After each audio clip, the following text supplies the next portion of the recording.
Jeg hedder Gertrud Bjørning, og jeg er udlandsjournalist og også HIV-smittet, og har været meget længe om at være åben med min HIV-smitte.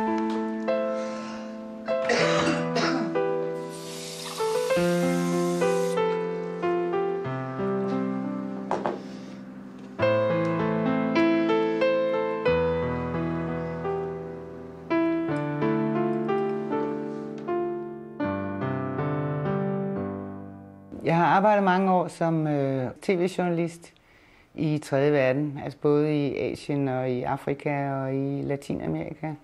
Og jeg har boet et par år i Nepal, og der kom jeg så i begyndelsen af 90'erne kom jeg meget til Uganda og blev der meget forelsket i en ugandisk journalist.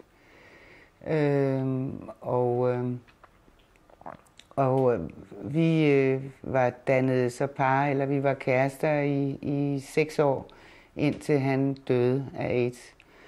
Og i begyndelsen, der var jeg jo meget strikt med det her kondom. Men alligevel glippede det et par gange.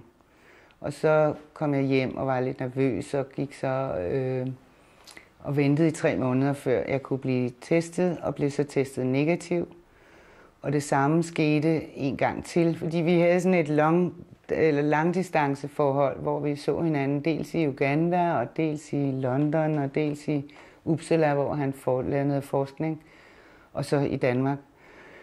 Så næste gang, vi var sammen i længere tid, der glippede det også nogle gange med det her kondom. Og jeg blev igen nervøs og blev testet igen, og var stadigvæk negativ, og blev så lidt mere afslappet med det. Jeg tænkte, så var han ikke HIV-smittet. Jeg havde ikke fortalt ham, at jeg var blevet smittet, eller jeg var blevet testet. Men så kom han til Danmark, og så gik vi begge to op og blev testet. Og der var vi så begge to HIV-positive.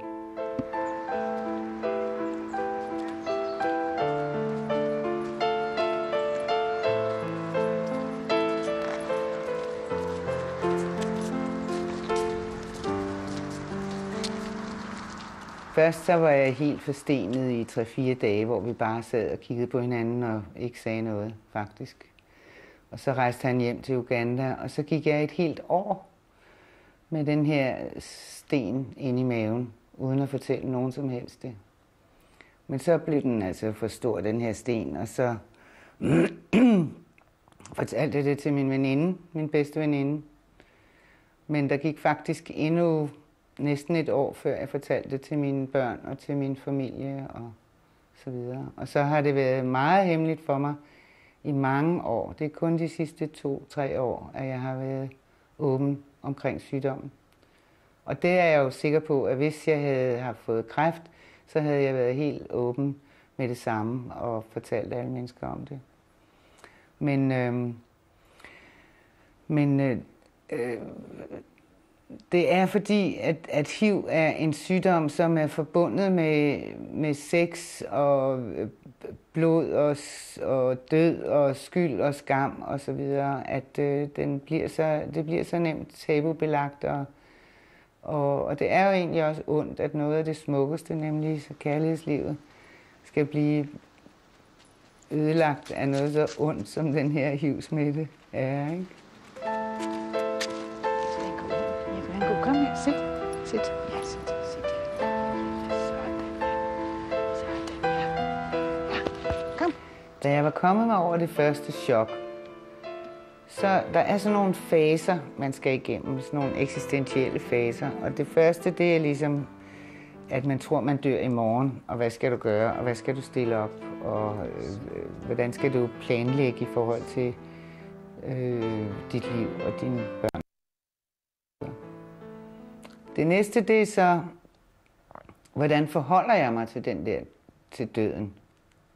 Og jeg har jo altid sagt, at jeg var ikke så bange for at dø, men jeg var voldsomt bange for at blive rigtig syg af den her sygdom, ikke? Fordi at man skal altså til kontrol hver 3. måned inde på Rigshospitalet, og det var ikke sjovt i begyndelsen at komme derind hver 3. måned, fordi at man så mange mennesker, som virkelig havde det rigtig dårligt. Det er heldigvis blevet meget bedre, kan man sige. Det næste var så, at skulle kunne klare det her med, at kunne finde ud af, at man faktisk ikke skulle dø lige nu, lige rundt om hjørnet her. Jamen, hvordan skal jeg så finde ud af at leve med den her sygdom? Og der begyndte jeg så at gå hos en terapeut, som hjalp mig utrolig meget. Meget dygtig kvinde, der hedder Marianne Davidsen Nielsen. Og og jeg gik kun en gang om måneden eller sådan noget, men faktisk igennem 7 år. Og langsomt, så synes jeg fik mere kerne, og jeg fik mere hold på mig selv, og jeg blev også klogere på mange ledere, synes jeg. Og det er garanteret også hendes fortjeneste, at jeg i dag er åben, altså er blevet stærkere til at jeg kunne stå frem og være åben med min sygdom, ikke? Der er en ting, jeg synes, der er vigtigt at sige til dem, det er fuldstændig lige med, I skal ikke føle, at I til eksamen, og det er anonymt, og det er fuldstændig ligegyldigt, om man ved noget på forhånd, altså om HIV-AIDS. Det her, det er sådan et øjebliksbillede. Jeg har været ude som gæstelærer i nogle 9. og 10. klasser som HIV-smittet. Og der oplevede jeg faktisk, hvor lidt de der 14-17-årige ved om HIV-AIDS i dag. Og også hvor store fordomme de havde over for HIV-smittet. I en klasse var der et par af drengene, der slet ikke ville være i rummet, når jeg var der. Og de ville i hvert fald ikke holde mig i hånden. Vi skulle lave sådan noget med rundkreds. De ville i hvert fald ikke holde mig i hånden. Så det var der, jeg egentlig sagde, at alle de unge, de der er helt unge der, 14-18-årige, de har ikke været del af de store kampagner og nationale kampagner. Og i de sidste 5, 6, 7 år har der været rungende tavshed omkring oplysning omkring HIV-AIDS.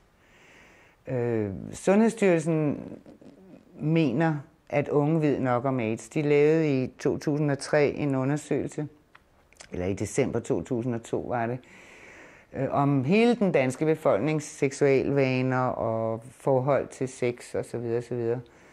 Og der var der også nogle spørgsmål om HIV-AIDS. Og da den undersøgelse, en af konklusionerne på den undersøgelse, var for Sundhedsstyrelsen, at unge i Danmark ved nok om HIV-AIDS. Jeg må så sige, da jeg nærlæste, så kunne jeg se, at det faktisk kun var 80, antallet 80, altså 8-0, der var blevet interviewet, og det var unge mellem 15 og 19 år. Og hvis man stiller spørgsmål om seksualitet, så er der meget stor forskel på, om man er 15 år eller 19 år. Fordi, fordi de er meget forskellige steder i deres seksuelle udvikling. Så jeg synes nok, man kunne stille spørgsmålstegn ved de resultater, at Sundhedsstyrelsen kom til ved den anledning. Og det eneste, de har gjort, det er, at de har lavet et meget anonymt hæfte her i 2004 om unge og HIV, og hvordan de skal passe på sig selv. Men det er slet ikke nået ud til den større, til de større grupper. Og lærerne, som er 30, 35, 40 år, de var også meget forbavset over, hvor lidt deres elever vidste. Fordi de selv har været en del af de kampagner, så de troede, at det var almindelig viden, de mest basale ting om smitteveje. Og de spurgte, kan man blive smittet i svømmehallen og sådan nogle ting, ikke? Og så tænkte jeg, at det måtte man gøre noget ved, det her. Og så lavede jeg et forslag til sådan et stort undervisningsmateriale, som hedder Unge Liv på Spil, som er et stort tværfagligt, multimedialt projekt, som er blevet meget, meget større, end jeg havde regnet med.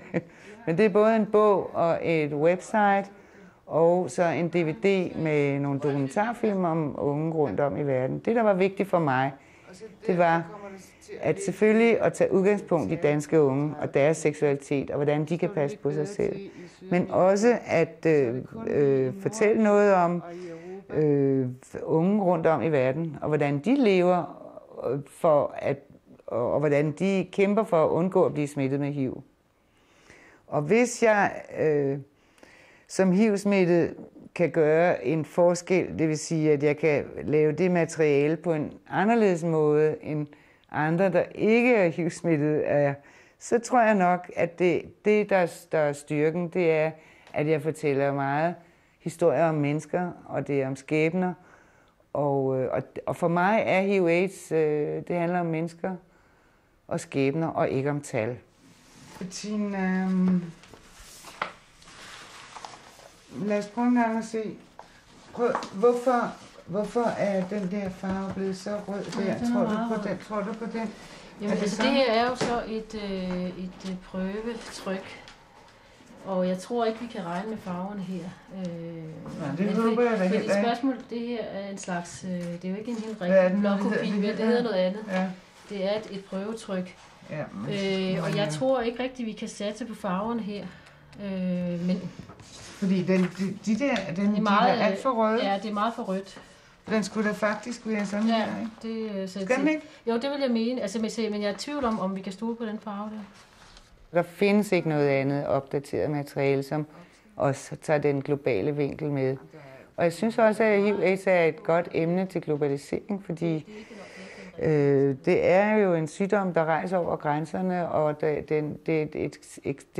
er et godt eksempel på, hvor uretfærdig vores verden er, at man i vores del af verden får den gode medicin gratis, mens man i udviklingslandene, det er stadigvæk kun 20%, der rent faktisk får den her medicin, af de HIV-smittede, som har brug for den. Så jeg synes, det er meget vigtigt at lave, men jeg vil også sige, at jeg har simpelthen, efter at have arbejdet i over et år med det her, så har jeg altså AIDS herop til, jeg tror nok, at jeg tager en pause i det næste års tid fra at arbejde professionelt med HIV-AIDS.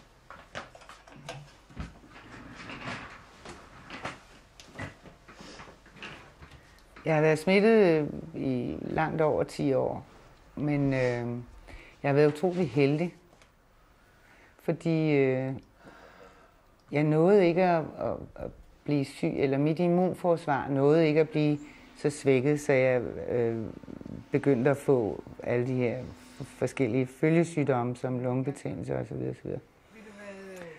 Før den nye medicin kom i oktober 1996, hvor jeg begyndte på den. Eller hvor det lige var kommet til Danmark. Og der er jeg så igen heldig, fordi medicinen virkede rigtig godt på mig. Så jeg har aldrig været rigtig syg af HIV, af min HIV-smitte. Og jeg har altid tålt medicinen godt. Men der er de HIV-smittede virkelig delt op i et A-hold og et B-hold, fordi der er rigtig mange, der ikke kan tåle medicinen, fordi bivirkningerne er så voldsomme.